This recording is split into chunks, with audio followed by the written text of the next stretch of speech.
আলহামদুলিল্লাহি ওয়া কাফা ওয়া সালামুন আলা ইবাদিহিল্লাযীনা ইসতাফা আম্মা বা'দ ফাআউযু বিল্লাহি মিনাশ শাইতানির রাজীম বিসমিল্লাহির রহমানির রহিম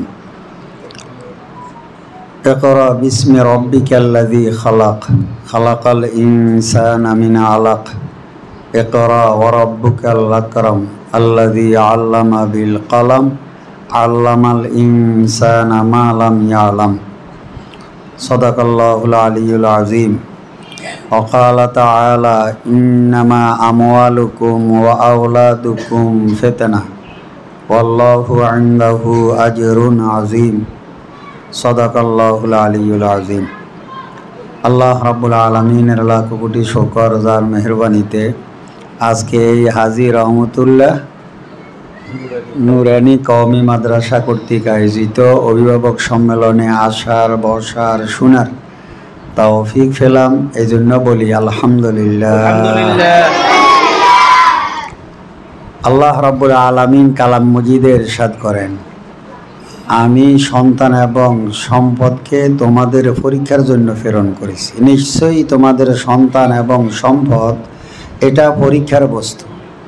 তো আমরা জানি এক হইল পরীক্ষার্থী, আরেক হইল তার বিষয়বস্তু, আরেক হইল পাস ফেল, তারপরে হইল পুরস্কার তিরস্কার। সন্তান কেন্দ্রিক আমরা হইলাম পরীক্ষার্থী, বাবা মা অভিভাবক। আমার সাবজেক্ট হইল আমার সন্তান। পাস ফেলের মাপকাঠি কি? যার সন্তান আল্লাহর পরিচয় পেয়েছে, আল্লাহর পরীক্ষায় ওই বাবা পাস হয়েছে। যার সন্তানে আল্লাহর পরিচয় পায় নাই, আল্লাহর পরীক্ষায় ওই বাবা ফেল করেছে। তাই আল্লাহর পরিচয়ের জন্য আমাদিগকে দিন শিখাইতে হবে।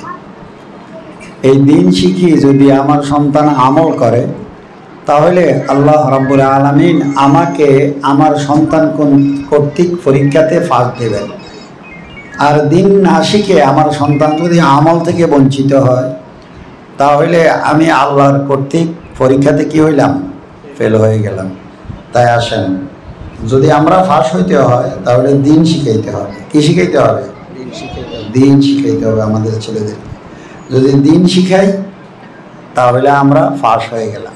তা আল্লাহ ইরশাদ করলেন কি? সোজা সাদা মাটা কথা, কোরআনের প্রথম যে 5 আয়াত নাজিল হয়েছে, এই 5 আয়াতে আল্লাহ রাব্বুল আলামিন পড়ালেখার কথা উল্লেখ করেছেন। আগে আল্লাহ বলেন, ইকরা বিসমি রাব্বিকাল্লাযী খালাক, পড়ুন হে রাসূল আপনার প্রভুর নামে, যিনি আপনাকে সৃষ্টি করেছেন। তাই আমার সন্তানের শৈশব পড়ালেখার বয়স, কিন্তু তার মেজাজ হইল খেলাধুলা, সময় তার লেখাপড়ার মর্যাদা শিশু বুঝে না। আমরা যারা অভিভাবক আমরা খুব করে বুঝি যে লেখাপড়ার মর্যাদা কত বেশি। শৈশবে যারা লেখাপড়া করে না, যৌবনে তারা কলমের কাম করতে পারে না। যৌবন কাজের বয়স।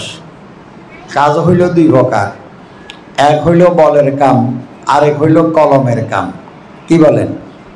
আচ্ছা, কলমের কাম যদি করতে হয় সেটা কি বলে চলে না জ্ঞানে? হ্যাঁ, জ্ঞানে। তাহলে আপনার সন্তান কেন্দ্রিক আপনার ভাবনা থাকতে হয়। শৈশব তার জ্ঞানের বয়স, যৌবন হবে তার কাজের বয়স। কাজ হয় 2 ভাবে, এক হইল বলের কাম, আরেক হইল কলমের কাম। কাম করবে যৌবনে, জ্ঞান নেবে শৈশবে। কলমের কাম তো করবে অভিভাবক যদি তার শৈশবে লেখাপড়া করায় তাহলে। কিন্তু শিশুকে লেখাপড়ার কোনো মর্যাদা বুঝে না। তাই মূর্খ শিশু যৌবনে গেলে বদলা কামলা করা ছাড়া তার আর কোনো উপায় থাকে না। যৌবনে গেলে শিশু বুঝে। মূর্খ যুবক হয়ে এখন জীবনটা কত বড় কঠিন হয়েছে। কিন্তু যুবক যৌবনে যদি বুঝে, মূর্খ যুবক হওয়ার কারণে জীবনটা জটিল কঠিন, কিন্তু তার জ্ঞান নিয়ে কি শিক্ষিত যুবক হওয়া সম্ভব না। তাই হতাশায় তার জীবন যাবে। এই জন্য আল্লাহ রাব্বুল আলামিন কোরআনের প্রথম আয়াতে বলছেন পড়ো, শেষ আয়াতে বলছেন কলম দিয়ে লেখুন। তাই আমাদের সন্তানকে পড়া লেখা এই দুইটার বাবদে আমরা সচেতন থাকতে হবে। এই হলো সন্তানের অধিকার, বাবা মার দায়িত্ব। এখন পড়ালেখা করাবেন, কি পড়াবেন? আল্লাহ কোরআন মজিদের মধ্যে বলে রবের নামে পড়া হবে। বলেন কার নামে? রবের নামে। ইকরা বিসমি রাব্বিকাল্লাযী খালাক। পড়ুন হে রাসূল আপনার রবের নামে। রবের নামে পড়া বলে আল্লাহ সব পড়াকে এখানে ঢুকিয়ে দিয়েছেন।